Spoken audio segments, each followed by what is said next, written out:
Wajah Umar sumringah saat tiba di rumahnya usai pelantikan anggota DPRD terpilih.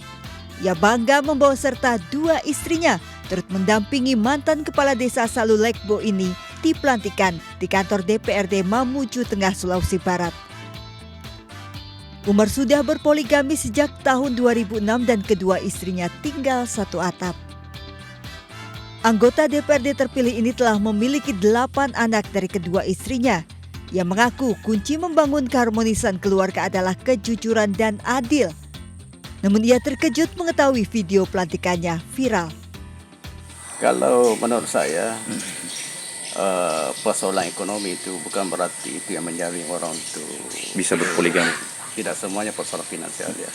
Tetapi tergantung bagaimana memperlakukan mereka itu dalam kehidupan sehari-hari gitu. Umar terpilih menjadi anggota DPRD Mamuju Tengah setelah meraih 6,17% suara di Dapil 1 Topoyo dan Tobadak.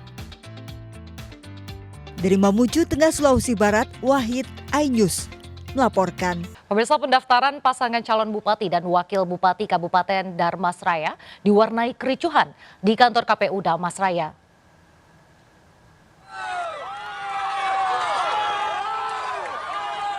Puluhan pendukung pasangan calon bupati dan wakil bupati Kabupaten Darmasraya, Adi Gunawan dan Romi Siska Putra, menggeruduk kantor KPU Darmasraya.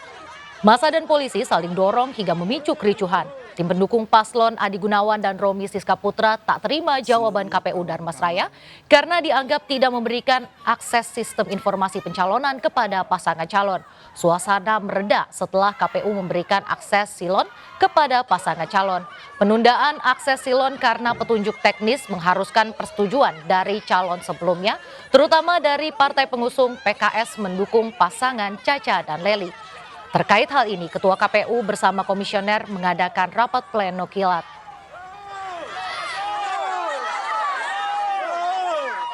Baru saja dilantik, puluhan anggota DPRD Subang, Jawa Barat sudah menggadaikan SK untuk mendapatkan pinjaman hingga 1 miliar. Rata-rata pinjaman dicicil hingga 5 tahun dengan sistem potong gaji hingga 50%.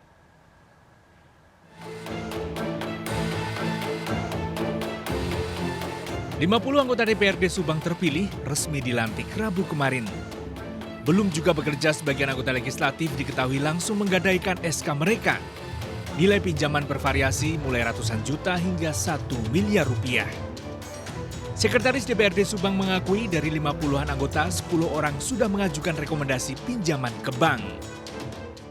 Kalau yang ke saya itu setelah mereka ini, ya artinya mungkin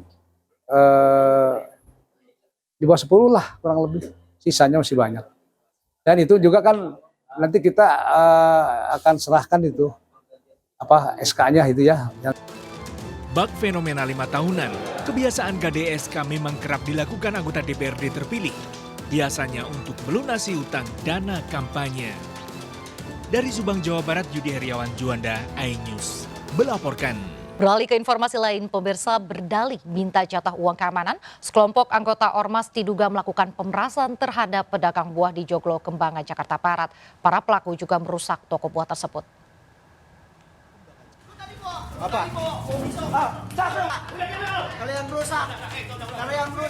Pedagang buah ini histeris setelah kelompok ormas merangsek masuk ke dalam tokonya di Jalan Joglo Raya, Kembangan, Jakarta Barat dan diduga melakukan pengerusakan.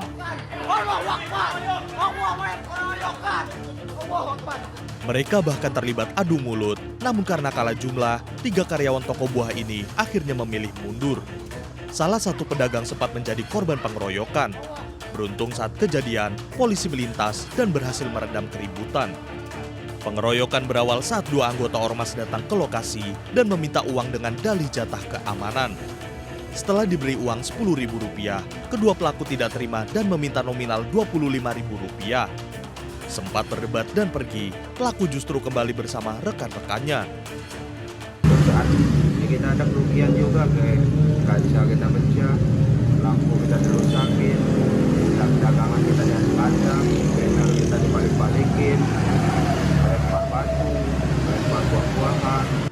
Korban sudah melapor dan polisi berhasil mengamankan 10 anggota ormas yang diduga melakukan pengeroyokan. Dari Jakarta, Rizky Falupi, iNews melaporkan. Kembali di seputar Anjus siang, pemirsa dilaporkan hilang oleh aktivis 98, Kaisang Pangarep akhirnya muncul di DPP PSI.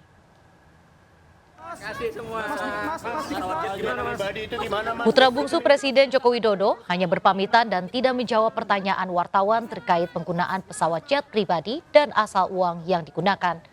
Kaisang menghadiri rapat internal di DPP PSI. Sebelumnya, warganet sempat menggugah sejumlah poster berita kehilangan Kaisang di media sosial X. Kelompok aktivis 98 juga melaporkan Ketua Umum PSI Kaisang Pangarep hilang ke Polda Metro Jaya. KPK tengah menelaah laporan yang dilayangkan Boyamin Saiman, Koordinator Maki, dan Ubaidilan Badrun Donen dosen UNJ, terkait dengan dugaan gratifikasi jet pribadi.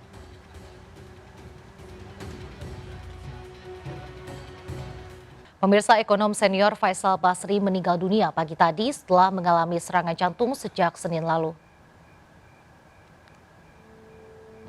Ekonom Universitas Indonesia Faisal Basri meninggal di usia 65 tahun. Menurut keluarga, Faisal Basri mengalami serangan jantung Senin lalu dan dirawat di Rumah Sakit Mayapada.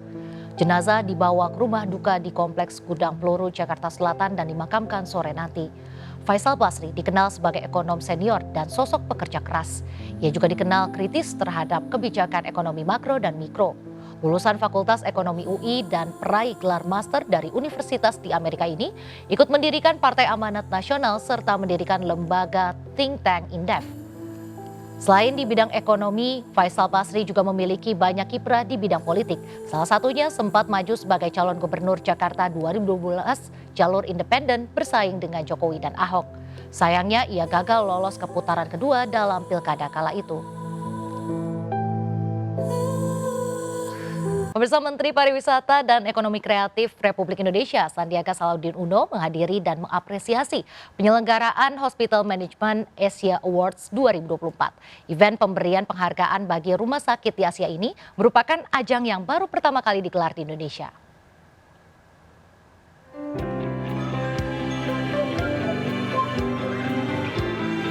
Menparekraf Sandiaga Uno menghadiri acara Hospital Management Asia Awards 2024 di Nusa Dua, Kabupaten Badung, Bali.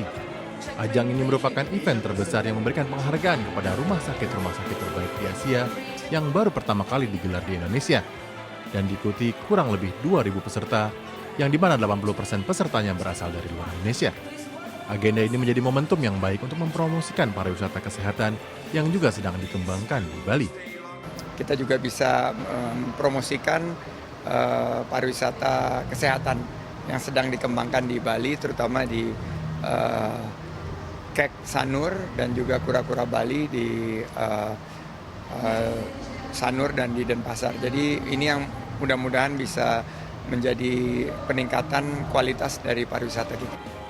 Dalam kesempatan yang sama, Menteri Pariwisata dan Ekonomi Kreatif Sandiaga Salahuddin Uno juga mendapatkan penghargaan dari Hospital Management Asia 2024. Dari Kabupaten Badung, Bali, Dewa Partika, iNews melaporkan. Dalam rangka mengawal dan memastikan pilkada di Sulawesi Tengah berjalan lancar, DPP Partai Perindo menggelar rapat koordinasi dengan DPW Partai Perindo Sulawesi Tengah. Perwakilan Des Pilkada DPP Partai Perindo, Gian Sitorus, turut hadir memberikan arahan dan strategi pemenangan pada pilkada November mendatang.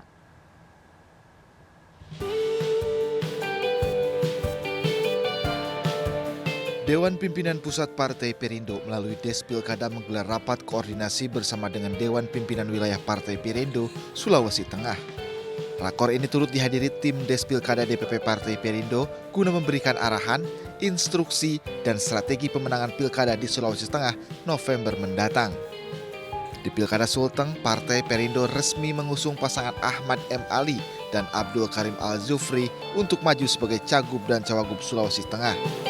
Tentu mengawal proses Partai Perindo mendukung pasangan Ahmad Ali dan Abdul Karim Al-Jufri dan membantu teman-teman DPW untuk memberikan spirit dan semangat supaya semua proses bisa berjalan dengan baik, bahwa teman-teman di daerah harus terkonsolidasi dengan baik dan tegak lurus menjalankan apa yang menjadi instruksi dari partai. Partai yang dipimpin Ketua Umum Angela Tano Sudibjo ini memastikan seluruh pengurus dan kadernya di berbagai wilayah akan satu suara dan dukungan untuk memenangkan calon kepala daerah yang diusung. Dari Palu, Sulawesi Tengah, Jamie Hendrik, iNews melaporkan.